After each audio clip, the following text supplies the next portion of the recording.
करना चाहते हैं उस पाप से, आंखों की गंदगी से, उस नशे से। तुमने उस नशे के आगे समर्पण कर दिया है क्योंकि तुम एक पांडा लाइक बिलीवर हो।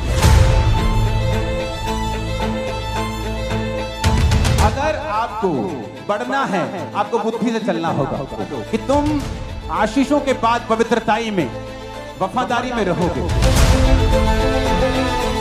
मैं तुम्हें सांपों और बिच्छुओं को रौंदने का, शत्रु की सारी सामर्थ्य के ऊपर अधिकार देता हूं। किसी भी वस्तु से तुम्हें कुछ भी हानि नहीं होगी।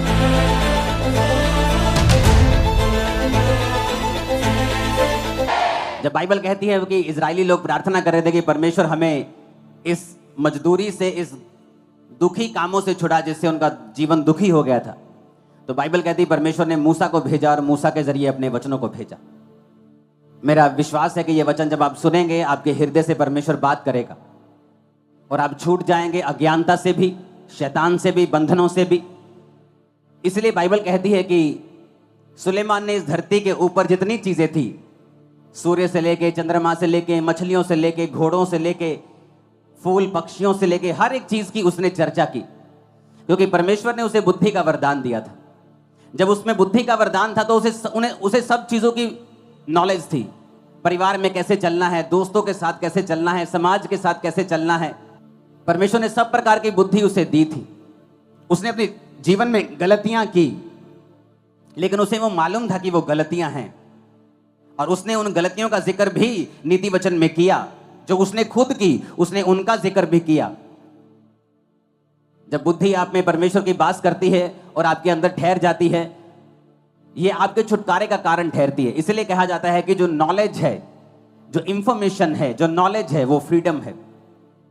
आज से कुछ साल पहले जब दुबई में कुछ नहीं था, लेकिन जब उन्हें नॉलेज होती है कि हमारे नीचे तेल का एक कुआं है इतना बड़ा, तो आज दुनिया का हर सेलिब्रिटी दुबई में जाना चाहता है, वहीं रहना चाहता है।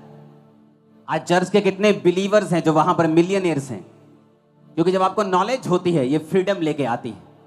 जब आपको ज्ञान हो जाता है, ये आपके लिए छुटकारे का कारण बनता है।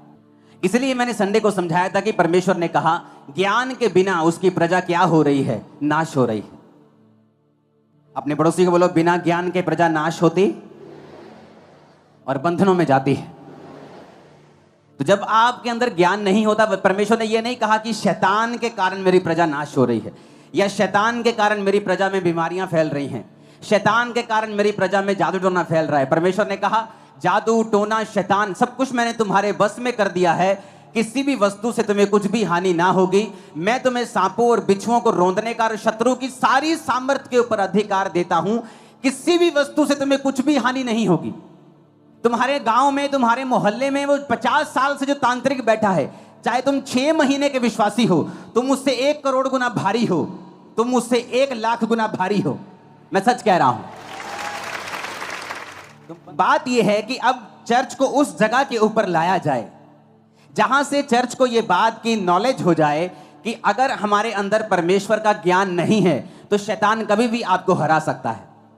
इसीलिए जब परमेश्वर यीशु मसीह के लिए आकाश खुल गया था, आकाशवाणी हुई। इमेजिन करो आपके लिए आकाश खुल जाए और ऊपर से परमेश्वर की डायरेक्ट आपको आवाज आए कि तू मेरा प्रिय बेटा है, मैं तुझसे बहुत खुश हूं, और सारी दुनिया इसकी विटनेस हो।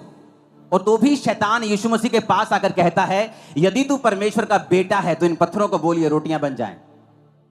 इसका मतलब क्या? चाहे आपने कैंसर से छुटकारा पाया हो, चाहे आपने बड़ी बीमारी से छुटकारा पाया हो, चाहे आपने पवित्र आत्मा का वरदान पाया हो, चाहे आपने परमेश्वर को देखा हो, परमेश्वर की आवाज सुनी हो, फिर भी शैतान आपको गिराने की कोशिश करेगा अगर आपके अंदर परमेश्वर का वचन नहीं है।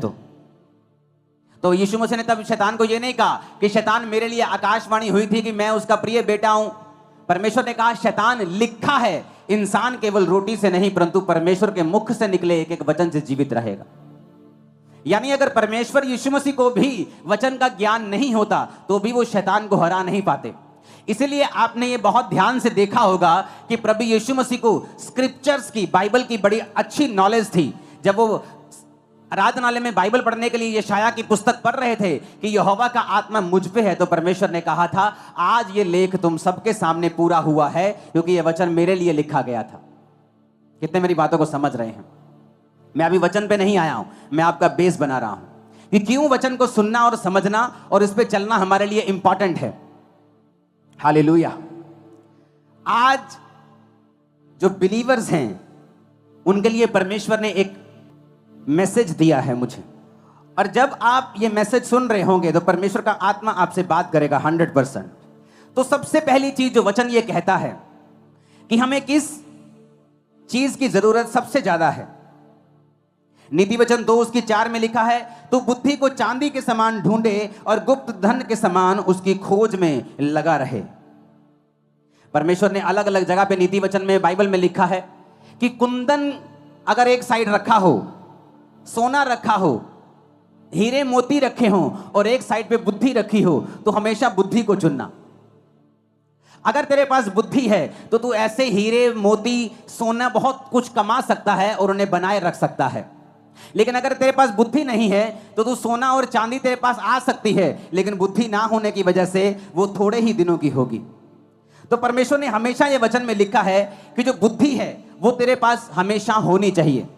लेकिन आज जब आप एक बिलीवर को देखते हैं और उसे बुद्धि के बिना देखते हैं तो उसके नुकसान क्या होते हैं और बुद्धि के बिना किस तरह एक बिलीवर को अपनी लाइफ में सफर होना पड़ता है, आज हम उसे समझेंगे।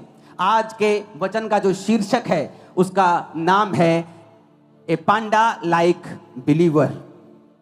ये पांडा चाइना में मिलता है, इसे सफेद काला भालू भी बोल सकते हो। ए पांडा लाइक बिलीवर। सबसे पहले ये जो पांडा है हमें इसकी बुद्धि को समझने की जरूरत है। आपने इसे पिक्चर्स में देखा होगा, आपने इसे इंटरनेट पे देखा होगा, मूवीज में देखा होगा, कुंग फू में करते हुए देखा होगा, तो ये इसे बड़ा बुद्धिमान दिखाया गया है। लेकिन एक्चुअल में जब आप इंटरनेट के ऊपर स्टडी करेंगे तो आपको ये मालूम होगा कि ये पांडा है, ये जो भालू आपको दिख रहा है जिसे पांडा कहते हैं, ये दुनिया के 5 सबसे मूर्ख जानवरों में से एक है। अगर आप दुनिया के सबसे 5 मूर्ख, सबसे कम आईक्यू वाले जानवर ढूंढेंगे तो आपको पहले 5 में ये पांडा दिखाई देगा।